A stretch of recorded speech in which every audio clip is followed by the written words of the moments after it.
Hello everyone and welcome back to the channel. I'm Robbie Rhino, and in today's video I am going to be doing a guide/slash review of the Leopard 1A3, which is a Western Alliance Era 2 medium tank, and it is a middle Era 2 medium tank. It leads on from the Leopard 1, and I'll leave my guide or slash review at the end of today's video for you to watch if you haven't already, and it leads on to the Leopard 1A5, which will be the last tank in this line in Era 2, and then you go on to Era 3.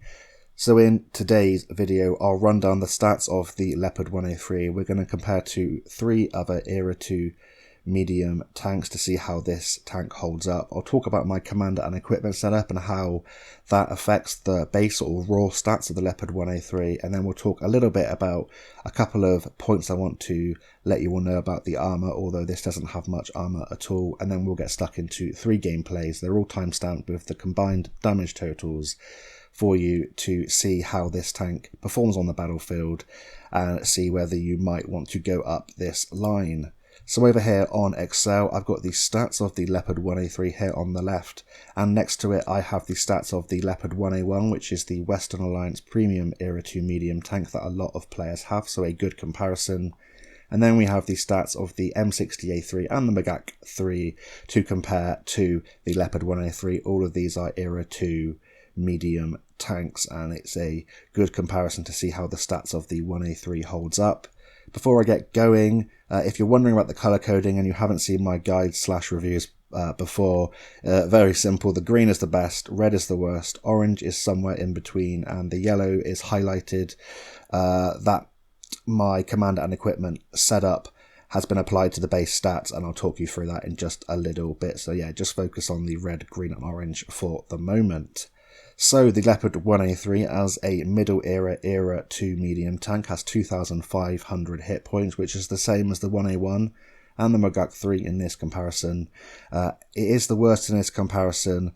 The M60A3 has 2,700, so 200 more than the other tanks, but 2,500 on the Leopard 1A3, I should say, is more than enough to take about 3 to 5 rounds approximately in Era 2, and with the kind of role you're going to be playing in this tank, which is a kind of supporting role, sniping role at mid to long ranges and occasionally up close on ridge lines, then that's more than enough hit points to keep you in the game.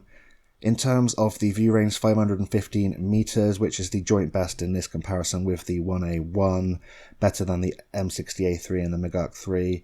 That's already quite good for most maps you're going to come up against, apart from the really large maps, but you can boost that of course with your commander and equipment setup. In terms of the mobility of the Leopard 1A3, it's very good news. I know a lot is highlighted in orange here, but it's still very good news for the 1A3. You have an engine power of 950, a power to weight ratio of 22.41. Your top forward speed is 74.1 kilometers an hour. Your top reverse speed is 25.7 kilometers an hour. Your hull traverse is 44 degrees a second, and your turret traverse is 36 degrees a second. So 950 horsepower engine. It's not the best. That goes to the M60A3, which has a whopping 1200 horsepower engine, but the power to weight ratio is still pretty good. Not quite as good as the M60A3, which has 23.04, but it isn't far off, and you have the best in class 74.1 kilometers an hour top forward speed. That's even better than the Leopard 1A1, and you really do get to where you need to go very quickly indeed. The reverse speed is very nice indeed, 25.7 kilometers an hour in reverse. Good for getting off of those ridge lines very quickly and trying to avoid fire when you're hull down on a ridge line. Not quite as good as the M60A3's 28 kilometers an hour in reverse, but it is comparable to the Leopard 1A1 and better than the Magak 3. And the traverse is 44 degrees a second, not quite as good as the 1A1's 48, but when you factor in your power to weight and your top forward speed, when you have that momentum, 44 degrees a second on your hull is more than enough to weave in and out and try and avoid fire, whilst also getting to where you need to be without being sluggish when you are turning. and 36 degrees a second on the turret. Joint best in this comparison with the Leopard 1A1, and that does boost up with your commander and equipment setup, and it's much better than the M60A3 and the Maguk 3. So mobility on the Leopard 1A3, a big plus, as is with the view range. And now we get on to the gun caliber and the gun handling of the Leopard 1A3. It has a 105mm gun, the same as all the other tanks in this comparison. You fire APF SDS as your standard, your premium rounds, and HESH as your third ammunition choice. The speed on your standard rounds is 1455 meters a second, on your premium rounds 1478 meters a second, and on your HESH round 737 meters a second. You have great standard penetration at 449mm, 505mm of premium penetration, and 250mm of HESH penetration. And the alpha damage is 460 on your standard and premium rounds, and 570 on your HESH rounds. So in terms of a comparison, you have the same shell velocity as on the Maguk 3, the Leopard 1A1 at 1455 meters a second, and that is the worst in this comparison, but it's still very good. It's not quite as good as the M60A3's 1508 meters a second, but it's more than enough to fire at mid to long ranges. You don't have to give too much lead at all, and you snap shots in very nicely indeed. In terms of the premium APF SDS rounds, your speed does go up a little bit. It's not quite as good as the 1494 meters a second on the Maguk 3, but it isn't too far off, and it's the same as the 1A1 and much better than the M60A3's 1173 meters a second on its heat rounds. One thing to note is that because you fire APF SDS rounds as your premium ammunition choice, you will lose penetration over distance, whereas heat rounds on the M60A3 will not lose penetration over distance, so bear in mind if you're firing at really long ranges. However, I'd much prefer to have the greater shell velocity on the Leopard 1A3's APF SDS rounds, and it's very hard to penetrate heat anyway in Era 2 due to all of the composite and spaced armor protection against ATGMs and HE rounds, and heat rounds for that matter as well. In terms of the HESH penetration, 250 penetration, shell velocity, I should say 737 meters a second. That's the same as the 1A1 and joint best in this comparison, better than the M60A3, and it is better than the Maguk 3. In terms of your penetration, then you have the joint best penetration on your standard and on your premium rounds with the Leopard 1A1 at 449mm on your standard rounds and 505mm on your premium rounds. That's much better than even the 430mm of penetration on the premium heat rounds on the M60A3, and it is better than the premium penetration on the Maguk 3, which is 494. You have great penetration on your standard and your premium rounds, more than enough for Era 2, and it's great for going through the front of the FV4211s, especially for when you are at a slightly elevated position. You can go straight through the upper hull and it shouldn't be a problem with the premium rounds. In terms of the penetration on the HESH rounds, 250mm, which is the same as all of the other rounds in this comparison. That's very, very good for going through the rear of medium tanks and some of the heavy tanks, and it's very good for firing against the lightly armoured tanks. I do carry a couple occasionally for sort of that scenario in case I want to boost up my damage, but you do have a relatively limited ammo count, which I'll tell you about in just a second. And in terms of the alpha damages then, on the standard APF SDS rounds and the premium APF SDS rounds, it's 460 alpha damage, and on the HESH rounds it's 570. In terms of the standard alpha damage, as you can see here, it's the joint worst in this comparison, but that's joint worst with the 1A1 and the Maguk 3, whereas the M60A3 has 480 on its standard APF SDS round, so that's a bit of a plus for the M60A3, but 460 alpha damage still feels like it chunks quite nicely, and with a good DPM you'll be getting damage in no time at all. In terms of the 460 on the premium rounds, that's the same for all tanks in this comparison, so joint best there. And in terms of the 570 on the Hesh rounds, it's the same as the 1A1 and the Maguk 3, and the M60A3 has 590, so a little bit better, but still very nice alpha damage for your Hesh rounds. So all in all, for the ammunition selection and the shell velocity, penetration and the alpha damage, it's a pretty big tick on this 105mm gun for the Leopard 1A3. How about the gun handling? Well, you have a 1.7 second aim time and a 0.31 accuracy, a DPM of 3,537, which means you reload one shell in 7.8 seconds. You have 55 rounds of ammunition, 9 degrees of gun depression and 20 degrees of gun elevation. In terms of the aim time, you can see here it's the joint best in this comparison at 1.7 seconds with the Leopard 1A1, better than the M60A3 and much better than the Maguk 3. In terms of the accuracy, it is the best in this comparison, joint with the M60A3, better than the 1A1 and better than the Maguk 3.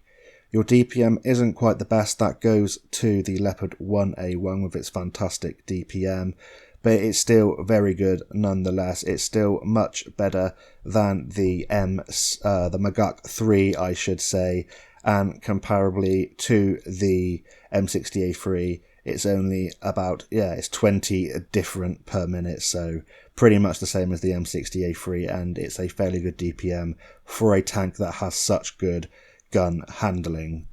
In terms of your ammo capacity, you can see it's the worst in this comparison, 5 less than the 1A1, and it's 8 less than the M60A3 and the Maguk 3. You might run out if you have a more drawn out game, but I found that it's more than enough to keep me through the battles. And in terms of your gun depression, 9 degrees, joint best in this comparison with all the other tanks, and you have the joint best gun elevation at 20 degrees. That's the same as the Leopard 1A1, and better than the M60A3 and the Maguk 3. So that's it for the gun handling, a big tick there for the Leopard 1A3. It's a very accurate, very well behaved gun with a very nice DPM, only a little bit worse DPM than the 1A1, which has fantastic DPM and one of the best in Era 2 for a medium tank. You have great gun depression and great gun elevation, a good ammunition selection, great shell velocity, nice alpha damage, reasonable mobility. I'd say it's good mobility, better than reasonable, more than enough to get to where you need to be, and you can boost that up with the mobility equipment, and you have enough hit points and view range. And I like the Leopard 1A3 a lot, like I like pretty much every Leopard variant in the game. So in terms of the stats, that's all we have spoken about so far. Let's talk about my commander and equipment setup, see how that affects some of the stats of the Leopard 1A3, then we'll get talking about the armor, and then we'll get into the gameplay. So in terms of my equipment, I run advanced loader, gun, stabilizer and traction system. And in terms of my commander skills, I run 6th Sense, Born Leader, Rapid Loading, Steady Aim, Rapid Aim, Snapshot, Run and Gun, Armor Angling and Track Mechanic. In terms of my equipment, loader, I want to get my DPM as good as possible because I feel like the gun handling is already very good at a base level. Gun stabilizer to make me a pinpoint sniper at sort of mid to long ranges and make this a great support tank.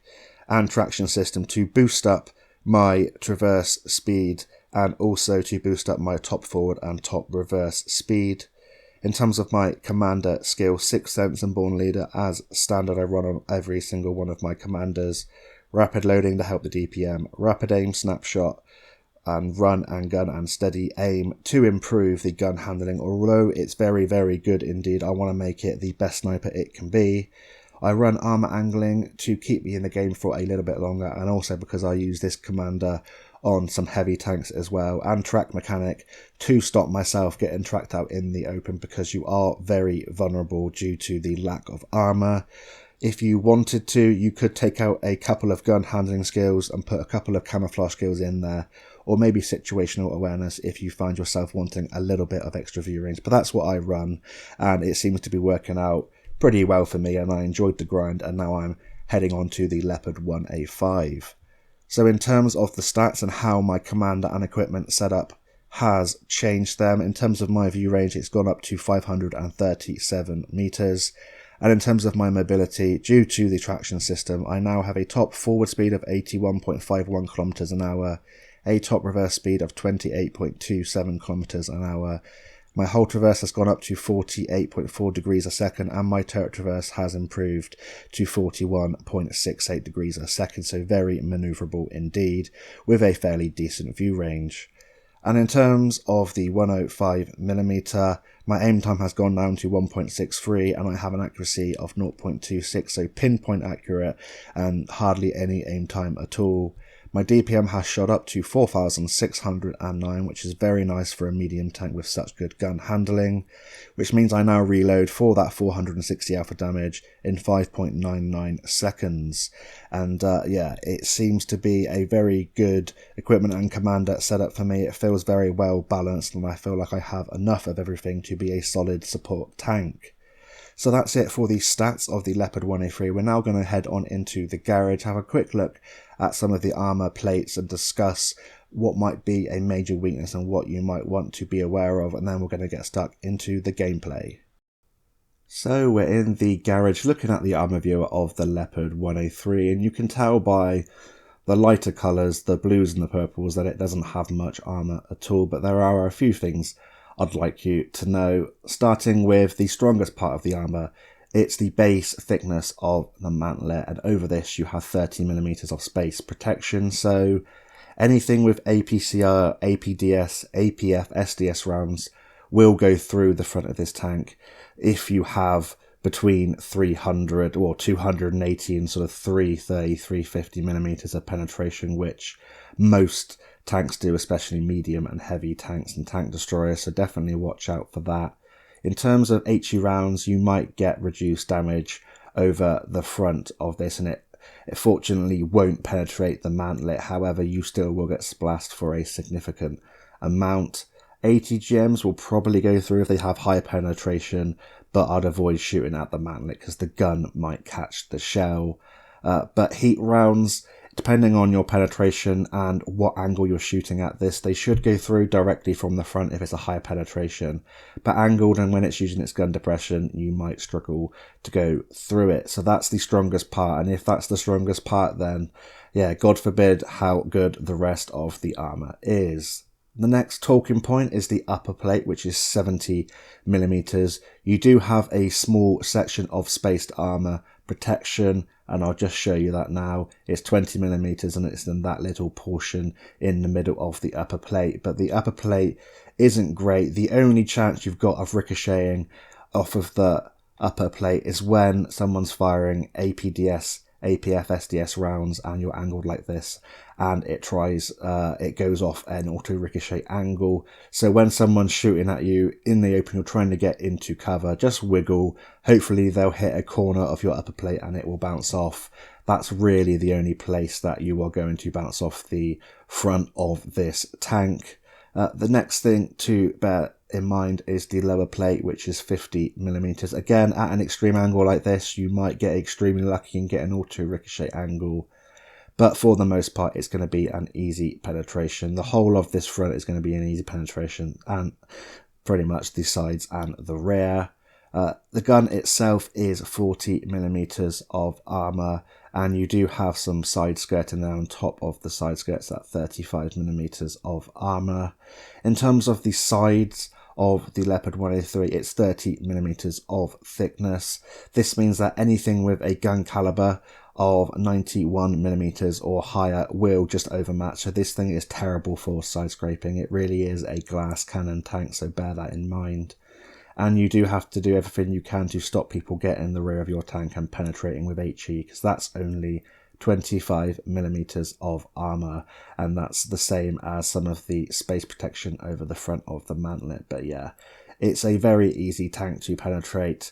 You've just got to watch out for angled upper plate and lower plate at extreme angles, and try not to shoot the mantlet with heat or HE, and you're probably going to penetrate every single time. There's a little bit of side skirt armor at 10mm over the sides, but that's not really going to do much. This thing is a very easy tank to focus when you're firing at it with any kind of tank, especially with a light tank and an autocannon. You get around the sides and the rears and you should be good to go through the sides and the rear. This is one tank, like the Leopard 1 and pretty much a lot of the Leopard variants, that autocannons can completely shred from the side and penetrate most of their rounds, so definitely bear that in mind. But that's it for the armour of the Leopard 1A3. Now we're going to head into the first of 3 gameplays. So we're now into the first gameplay and we're here on Redshire in the Leopard 1A3, and we're going to use the great mobility of this tank to head into position at the start of the map on the ridge lines around sort of E2, E3, and see if we can get some early vision towards the south. And I'm hoping you're seeing the pretty good mobility of the Leopard 1A3 here. We're first into position. Firstly, because that's good mobility of the Leopard 1A3. Secondly, because pretty much my whole team is going towards the north, so I'm going to try and get a bit of vision out, but I might have to retreat depending on the number of enemies that are advancing through the south. As you can see towards the bottom of the screen, I carry a large med and a large repair kit, and I also carry the enhanced smoke screen because I want to be able to get out of harm's way if I get myself into a sticky situation, and with high mobility it's very easy to do so in a tank like the Leopard 1A3, so the enhanced smoke screen will help your concealment passively, but it will also dramatically help you in engagements where you just need to use your mobility to get out of the way, because as we just saw with the armour profile, this tank doesn't have any armour at all. And now we're going to try and get some shots towards the tanks that are down the south of the 1 line and try and use the extent of this 9 degrees of gun depression, which is very nice gun depression to have, but it's not quite as good as something that would have 10 and above, and it can be awkward in a few of the ridge lines, especially bigger ones like they are here on Redshire. But now we're going to put this 105mm gun to work, sniping at tanks that are sat at the back. And you can see here that the aim time is phenomenal. You don't have to sit for very long at all before you're fully aimed in. The gun handling is absolutely beautiful and the DPM is very nice indeed.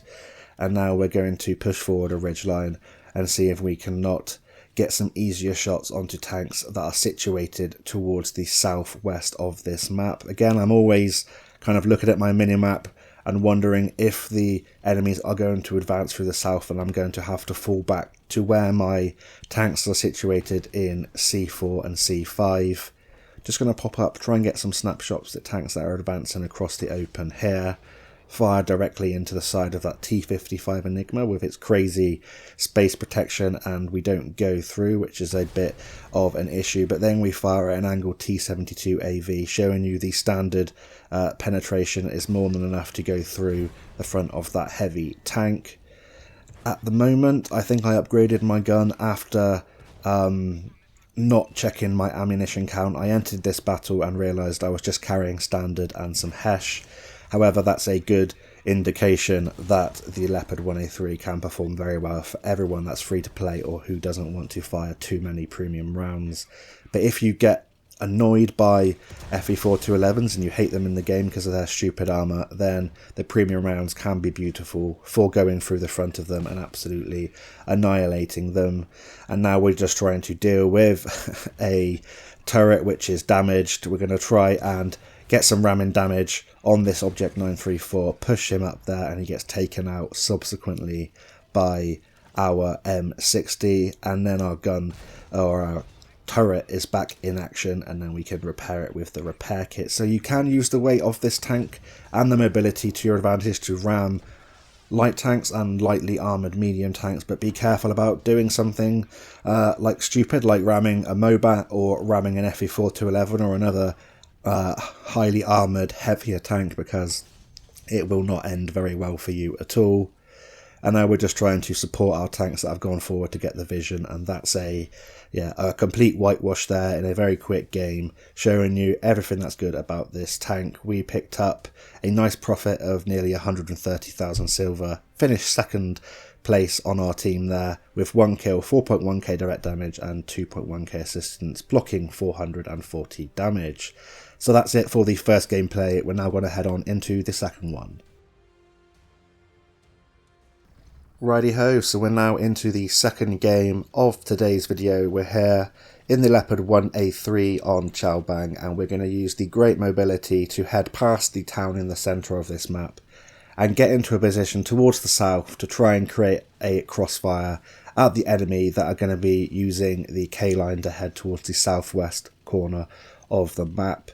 We're going to keep our turret pointed as we're moving towards where we feel like enemy fire might come from if we do get spotted, and that allows us to snap a shell off, because with run and gun as a commander skill on the LEOPARD 1A3 it does become very accurate indeed on the move, and it's always worth firing off around just in case you hit them whilst you're on the move. It might deter them from poking out and shooting you again.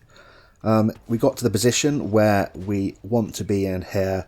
There's an enemy T-55 Enigma, and I stupidly shoot at the lower plate, very lazily shoot there, because I know it's got composite armour all over the hull and the sides of the turret, so the weak point is to the left and right of the gun where there's no composite armour, and you should be able to go through, especially with the standard rounds that have nice penetration on the LEOPARD 1A3. And again, you'll notice that I have 45 APF SDS rounds and 6 hash. They're pretty sick as well. They do penetrate quite a few tanks, meaning that I don't have any premium rounds because I probably forgot to update the ammunition selection again. But again, it's just showing you these replays that the standard penetration is very nice on the LEOPARD 1A3, and they are very good for being a supporting tank. We're getting some spotting assistance at the tanks around this corner, showing you the view range is nice, and you've always got that true vision system to fall back on. And now it's getting a little bit awkward on this corner. We have a friendly T-55 Enigma who quite rightly wants to use this position as well because they have the armour to bounce shells, but I want to get stuck in, use the DPM of this tank. I'm trying to stay hidden using the foliage, but we are getting spotted as we pop round, and we're taking a little bit too much damage for my liking, so we're going to have to think maybe of clearing out behind us and then maybe going round to the right of these tanks and flanking them from behind. Of course, I'm impatient and I don't learn, and I'm trying to edge out, trying to stay undetected. We do manage to do so, which allows us to get a shell into the rear of the T-55 Enigma, which is where the weaker armour is due to the lack of space composite armour on the rear of that vehicle. We get a nice shot into the rear. We try and get another one through the front of his turret, but he is moving up a ridge line and it's kind of the perfect height for him, so we're playing with fire a little bit. We are pretty much half health. We're getting some spotting assistance still, and I was kind of hoping the tanks to my left would advance down that K-line, which would allow me to push with them, and I could use their distraction to put my gun to work. But hopefully if we can track this T-55 Enigma on this ridge line, we might get some nice tracking assistance, and we might also get a nice side shot there and penetrate through the front drive wheel. So our tanks are heading from the north. They've won the north. They're going to be flanking around any minute. We are up by tanks, so just by being here, being this supporting presence, we're playing this mid-range support game. This is kind of the closest I'd like to enter into engagements with tanks when I know I've got support. Usually it will be like the previous gameplay where we were on Redshire, using mid to long range engagements, trying to use our gun as a sniping support tank, but you can push forward, use your view range and use your hit points where necessary, especially towards the latter stages of games when you have hit points to spare and you can take some hits for your team and be the aggressor. But you can see here, we're putting our gun to work here on this Magak 5, and it's penetrating every time, chonking that tank down. And with the changes to the RNG on terms of damage, we are rolling more consistently and for higher damage, and that's only good news for tanks with good DPM in Era 2 of the Cold War game mode. And now we have 1,243 hit points left. We are up as a ratio of 2 to 1 in tanks, and if I get taken out or take a few shells, I don't really mind too much now, and we're just going to try and get as much damage in as possible, because during the grind you want to get all of that XP and get to the next tank as quickly as possible, taking advantage of tanks that are distracted. We did notice that sneaky little M50 on toss crossing the gap there we'll have to bear in mind that he is there just in case he unloads his autoloader into us. But we're just popping out, picking our moments when to get our shells in. We're going to use our enhanced smoke screen to try and cross this gap, and maybe we can get some final shots of damage in. There's one enemy tank left. It's a Mobat, but it looks like he's being surrounded by our friendly team, and most likely he'll get taken out by the time we get there. But if anything can get there quickly and get some damage, it would have been the Leopard 1A3. But alas, we didn't. And we finished another fairly one-sided game there, and we finished in 3rd place on our team, making a profit just shy of 100,000 silver with 5.1k direct damage and 1.2k assistance. So that's it for the second gameplay. We're now going to head on into the third and final gameplay. And now we're into the third and final game of today's video, and we're here on Dukla Pass, and finally we have adjusted our ammunition selection. So what I carry into battle from now on is 25 rounds of standard and 25 rounds of premium ammunition and 5 HESH rounds, which is quite a nice combination, and I found that's more than enough for every battle I come across. And when I find those pesky FE4211s, load the premium and take them out of the battle. But in terms of this game, it's an encounter battle here on Dukla Pass. We're going to be a little bit hesitant early on, try not to get ourselves into trouble with the great mobility of the Leopard 1A3, but we are going to zoom up into hard cover and wait until we get some nice sniping opportunities. We're going to poke up here with this T55 Enigma, see if we can get some spots on tanks that are heading down the one line, and maybe get some side shots and create a little bit of a crossfire. So I know that this T55 Enigma is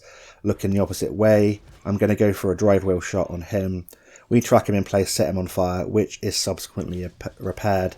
But yeah, we get another shell there, keeping him in place, and we reset him on fire. And that's one of the most delightful things you can do inside World of Tanks console, and it means that we're up to 1,696 direct damage and 1.1k assistance already within the first couple minutes of this battle. And now we're going to pop up, use the 9 degrees of gun depression here to help out take that BMP-1, and that means that we're already up by 3 tanks. So we're utilising our mobility to get into position, our gun depression on these ridgelines to support tanks that are pushing forward, like heavy tanks or light tanks, and getting the vision. But now we've got ourselves into a little bit of a sticky situation, popping our enhanced smoke screen there, trying to get out of harm's way. And now we're going to bait these tanks who have caught me out with my pants down there on that ridgeline, but we're going to bait them round this rock, and we're going to use the destruction of our friendly medium tank behind us and the shots they're taking from the rear to get some nice assistance and also some direct fire. And there you go, just with a little bit of patience there and a little bit of a calm head, we managed to bait those tanks into stupidity. And for pushing me, they have both lost their lives thanks to the support from my team. And with the great DPM and fighting capacity of the Leopard 1A3, we managed to take down the Magak 5. We're up by 6 tanks, and now I'm just going to hide in this little nook here whilst I get re-stealthed, and then come out from a different position in case someone's spotting me with the True Vision system and trying to keep tabs on me. We're going to come up here onto this ridgeline and see if we can get some mid sort of long range fire on tanks that are in the distance. That Leopard 1A1 did its best to try and get out of my shell's way, but you can see there the great shell velocity gets to its target very quickly at these mid to long ranges, and you don't have to give too much lead at all.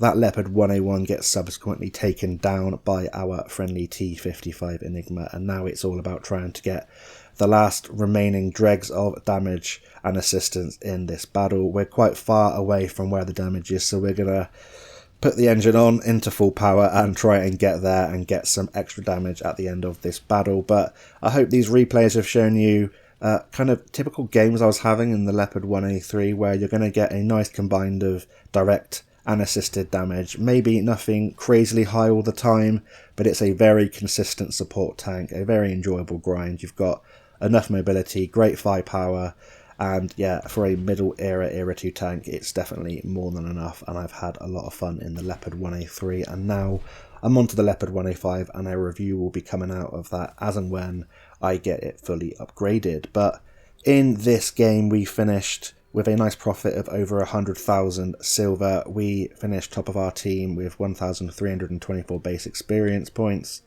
1 kill, 5.3k direct damage and 1.2k assistance. So that's it for today's review guide. I hope you found it useful. I hope you enjoy the Leopard line as much as me in the Cold War game mode. And until next time, I'll see you on the battlefield, and bye for now.